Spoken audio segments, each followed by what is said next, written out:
Hey everybody, and welcome to another episode of Deckin Around Deck Specs. Today, we're going to be taking a look at the Palm Tree playing cards from Sean McMagic. But before we jump into it, make sure to like the video and subscribe to the channel. And please ring the bell. So this deck is printed by USPCC on their standard stock. It is part of an unspecified print run, and it retails for $14. Let's check it out. So I have to say, I really dig the summer vibes for this deck. I think it's really fun. The one thing to me that stood out a little bit off the bat was that on the ad copy on the bottom and on the sides, the font it wasn't easy to read. It was a little bit kind of odd, but that back design is just quintessential summer right there.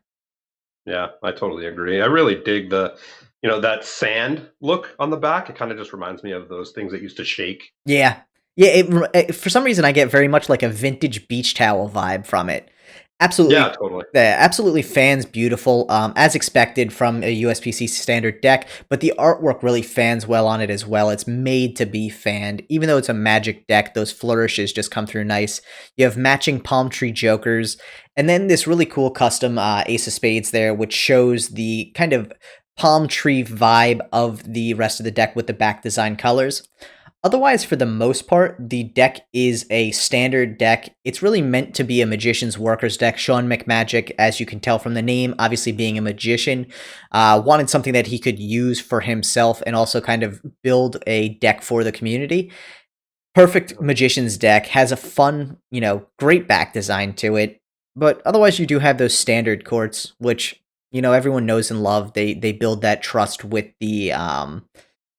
a spectator so that it doesn't seem like anything's out of the ordinary when you're doing a performance.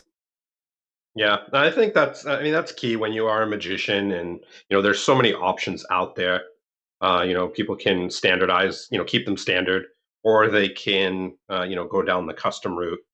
But I think, like you said, for magicians, keeping it simple and standard is Yeah, great. so you also have a duplicate Queen of Hearts and a double backer there.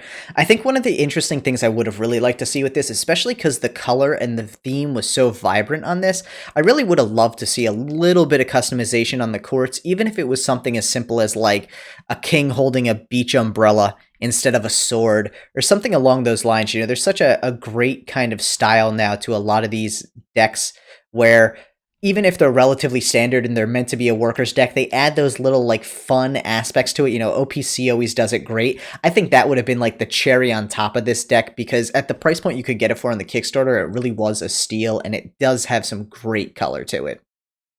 Yeah, I would have loved to have seen that turquoise and pink kind of throughout the court cards. Yeah. That would have been really And cool. it's funny too Yeah. because those really are such perfectly contrasting colors that the black suits could have been replaced with the turquoise and the pink could have easily replaced the red. So I think there were a few little touches on this that could have brought it to a next level. Hopefully we see a V2 of this where they really kind of throw in a little bit more of that customization with the colors and even like some simple touches on the court cards. Yeah, for Yeah. sure.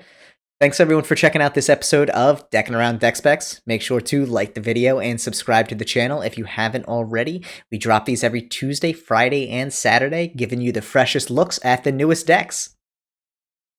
Peace.